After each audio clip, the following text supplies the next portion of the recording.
আসসালামু আলাইকুম ভিউয়ার্স, আমি মোয়াল্লেম হোসেন টেক টিম বিডির পক্ষ থেকে আপনাদের আন্তরিক শুভেচ্ছা অভিনন্দন।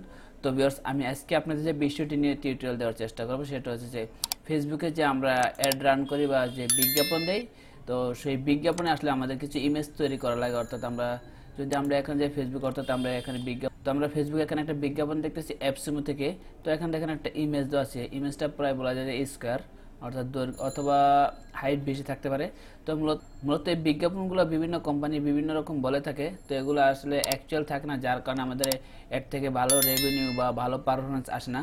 তো ফেসবুক যেহেতু একটা ওদের নিজস্ব ওয়েবসাইট বলতে পারেন, সেখান থেকে যে ওরা ওদের যে রিকমেন্ডেড পিকচারগুলো বলে বা ওদের থেকে যে রিকমেন্ডেড সাইজ ওরা বলে থাকে, তো এখানে তারা সেগুলো দেওয়া আছে। তো আমি আপনাদেরকে সেগুলো দেখাবো। তো এখানে ফেসবুকের অনেকগুলা অপশন আছে বা অনেকগুলো প্লেস আছে সেই জায়গায়। এখানে দেখেন যে ফেসবুক ফিড, তো এখানে ফেসবুক যেটা রিকমেন্ডেড করে 1080x1350 পিক্সেল, অর্থাৎ আমরা কিন্তু অর্থাৎ এখানে কিন্তু আপনার দেখতে পাচ্ছেন যে ফেসবুক এখানে 1080x1350 পিক্সেল রিকমেন্ডেড করে শুধুমাত্র ফেসবুক ফিডের জন্য। তারপর হচ্ছে ফেসবুক রাইট কলাম, অর্থাৎ এখানে আমাদের দেখবেন যে সবসময় ফেসবুকে ঢুকলে এই পাশে একটা বিজ্ঞাপন থাকে, এটাকে বলে যে Facebook right column.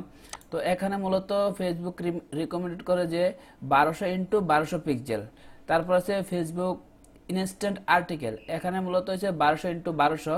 Facebook market place, এখানেও 1200x1200, অর্থাৎ এটা স্কোয়ার প্রায়। তারপর হচ্ছে ফেসবুক স্টোরি, অর্থাৎ আপনারা জানেন যে ফেসবুক স্টোরি একটু হাইট হয় বেশি এবং প্রশস্ত কম হয়, তো সেই জন্য এখানে ওরা বলতেছে যে 1080x1920। মূলত আমরা যদি এই পিক্সেলগুলো দিয়ে আমরা ইমেজ তৈরি করি তাহলে আমরা ভালো একটা পারফরমেন্স পাবো, অর্থাৎ আমাদের ইমেজের সাইজের বা রেজলিউশনের কারণে আমাদের কোনো পারফরমেন্স ব্যাঘাত ঘটবে না, যদি না অন্য কোনো সমস্যা না হয়। তারপর আছে ইনস্টাগ্রাম স্টোরির জন্য আছে 1080x1920, অর্থাৎ ফেসবুক স্টোরি আর ইনস্টাগ্রাম স্টোরি দুইটা প্রায় সেম। তারপর আছে ইনস্টাগ্রাম ফিড, এখানে আছে 1080x1350। তারপর আছে মেটা অডিয়েন্স নেটওয়ার্ক, অর্থাৎ আমরা যে এটাকে পূর্বে চিন্তা হয়েছে ফেসবুক অডিয়েন্স নেটওয়ার্ক নামে, তো সেখানে মূলত ফেসবুক বলতেছে 1200x628 পিক্সেল দিতে।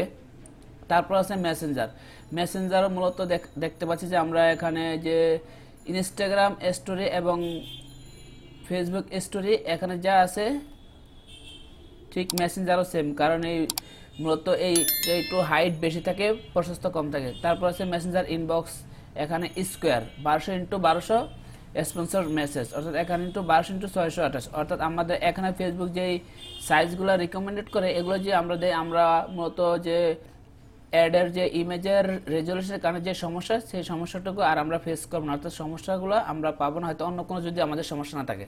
তো মূলত আপনারা এই সাইজগুলোই দেবেন, অর্থাৎ বিভিন্ন থার্ড পার্টি তাদের ওয়েবসাইটে বিভিন্ন ধরনের সাইজ দেয়, ওগুলো আমি আপনাদেরকে বলবো না, এগুলো আমি আপনাদেরকে সাজেস্ট করব। তো আমার ভিডিওটা যদি আপনাদের ভালো লাগে তাহলে সাবস্ক্রাইব করবেন। তো আজ পর্যন্ত, আসসালামু আলাইকুম।